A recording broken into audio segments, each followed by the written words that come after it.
मक्का वालों ने कमजोर मुसलमानों पर अत्याचार करना तेज कर दिया, जिसको देखकर मोहम्मद साहब ने अल्लाह से दुआ की तो अल्लाह ने मदीने जाने का आदेश दिया।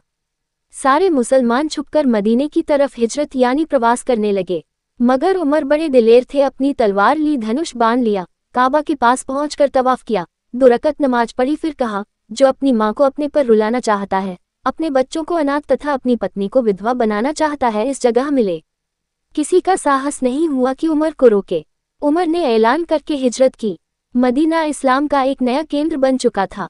सन हिजरी इस्लामी पंचांग का निर्माण किया, जो इस्लाम का पंचांग कहलाता है।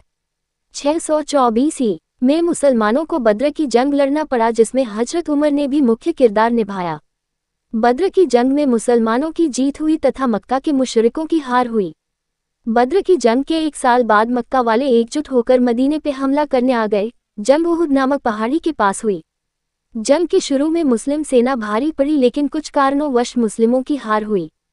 कुछ लोगों ने अफवाह उड़ा दी कि मोहम्मद साहब शहीद कर दिए गए, तो बहुत से मुस्लिम घबरा गए। उमर ने भी तलवार फेंक दी तथा कहने लगे, अब जीना बेकार है। कुछ देर बाद पता चला कि ये एक अफवाह है, तो दोबारा खड़े हुए। इसके बाद खंदक की जंग में साथ साथ रहे। उमर ने मुस्लिम सेना का नेतृत्व किया, अंत में मक्का भी जीता गया। इसके बाद भी कई जंगों का सामना करना पड़ा। उमर ने उन सभी जंगों में नेतृत्व किया।